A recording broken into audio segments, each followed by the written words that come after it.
சர்வதேச கிரிக்கெட்ல சில பேர் விரைவா உயர்வாங்க, சில பேர் வந்து கொஞ்ச நாள்ல காணாம போயிடுவாங்க. ஆனா இன்னும் சில பேர் பொறுமையா மெதுவா போராடி தங்களை ப்ரூவ் பண்ணவங்க. அப்படிப்பட்ட பிளேயர்ஸ்ல ஒருத்தரை பற்றி தான் இந்த வீடியோ. எஸ், அவர் பேரு உஸ்மான் கவாஜா.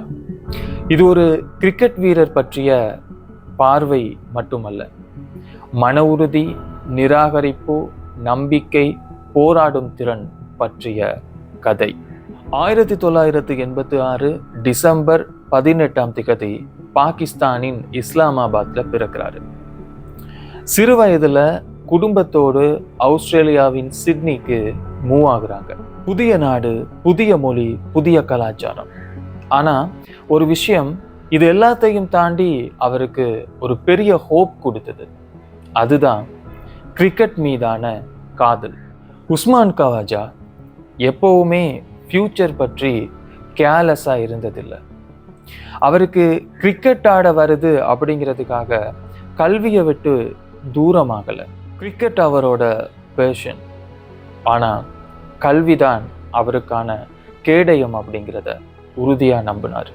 அதனால அவர் விமானத்துறை படிப்புல பட்டம் பெற்றார். கிரிக்கெட் லைஃப் எந்த சந்தர்ப்பத்திலையும் முடியலாம், ஆனா கல்வி நம்மளுக்கு கடைசி வரைக்கும் கை கொடுக்கும் அப்படிங்கிற ஒரு தெளிவான புரிதல் அவர்கிட்ட இருந்தது. அவரு வேகமா வளரல. Green cricket, New South Wales, Queensland, இப்படி சீசன் முடிய சீசன் ஸ்கோர் பண்ணிக்கிட்டு இருந்தார். இடது கை ஆட்டம், சொலிடான டிஃபென்ஸ், நீண்ட நேரம் கிரீஸ்ல நிற்கிற பொறுமை. ஆனாலும் அவரு காத்திருக்க வேண்டியிருந்தது. இப்படி இருந்த அவரோட லைஃப்ல ஒரு முக்கியமான சம்பவம் நடக்குது. 2011 டெஸ்ட் போட்டிகளுக்காக ஆஸ்திரேலியா அணியில இணைத்து கொள்ளப்படுறாரு. இதுல ஒரு முக்கியமான பாயிண்ட் என்னன்னா, டெஸ்ட் கிரிக்கெட்ல ஆஸ்திரேலியாவுக்காக விளையாடிய முதல் முஸ்லிம் இவர்தான், உஸ்மான் கவாஜா. ஆஸ்திரேலியா அணிக்கு விளையாடணும் அப்படிங்கிற அவருடைய கனவு நிறைவேறுது. ஆனாலும் கூடவே சோதனைகளும் ஆரம்பமாகுது. சர்வதேச கிரிக்கெட்ல நிறையவே போட்டிகள் இருக்கும். அந்த போட்டி கடுமையானதாக இருக்கும். தன்னை தக்க வச்சுக்கொள்ள ஒருத்தர் நிறையவே போராட வேண்டி இருக்கும். இதுல சில நல்ல இன்னிங்ஸ் ஆடி இருப்போம், சில இன்னிங்ஸ் மோசமாக போயிருக்கும். இதனால அணியில இருந்து நீக்கப்படுறது, மீண்டும் இணைத்து கொள்ளப்படுறது, மீண்டும் நீக்கப்படுறது, இப்படி இவரோட நிலைமை தொடர்ந்தது. பல பேர் சொன்னாங்க, இவரால் இனியும் முடியுமா? அவ்வளோதான், அவர காலம் முடிந்து விட்டது. ஆனால் உஸ்மான் கவாஜா அவரை நிரூபிக்க, அணிக்குள்ள வாய்ப்பை பெறுறதுக்காக தொடர்ந்தும் உழைத்து கொண்டே இருந்தார். புதிய வீரர்கள் வந்தார்கள், பழைய வீரர்கள் காணாமல் போனார்கள்.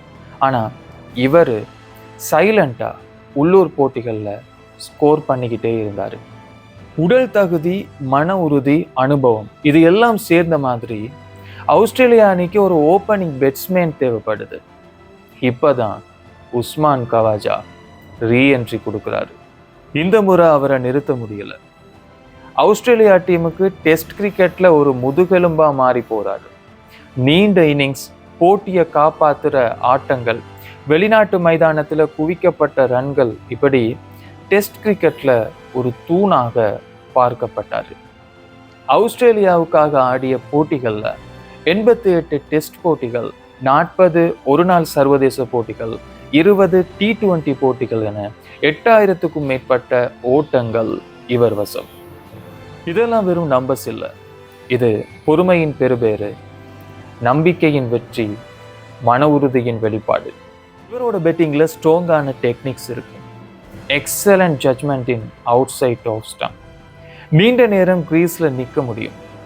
அதே மாதிரி காமான பாடி லாங்குவேஜ். கிரிக்கெட் அப்படிங்கிற உலகத்தை தாண்டி அவர் ரொம்பவே அமைதியானவர், அமைதியாவே பேசக்கூடியவர், குடும்பத்தை நேசிக்கிறவர், படித்தவரும் கூட.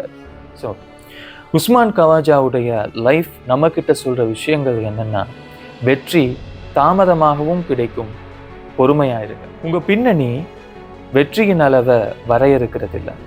படிப்போடு சேர்த்தே விளையாட்டையும் பாருங்க. படிப்பு ரொம்ப முக்கியம். என்னைக்குமே பொறுமையும் விடாமுயற்சியும் போராடும் திறனும் தான் உங்களை வெற்றியடைய வைக்கும். ஃபைனலி, வெற்றிக்கான நேரம் ஆரம்பத்திலேயே அமைந்து விடாது. தயாராயிருங்க, அது ஒரு நாள் உங்களை வந்து சேரும். சர்வதேச கிரிக்கெட்ல இருந்து ஓய்வு அறிவித்திருக்கக்கூடிய உஸ்மான் கவாஜாவுடைய லைஃப்ல இருந்து நமக்கு நிறையவே படிப்பினைகள் கிடைச்சிருக்கும்.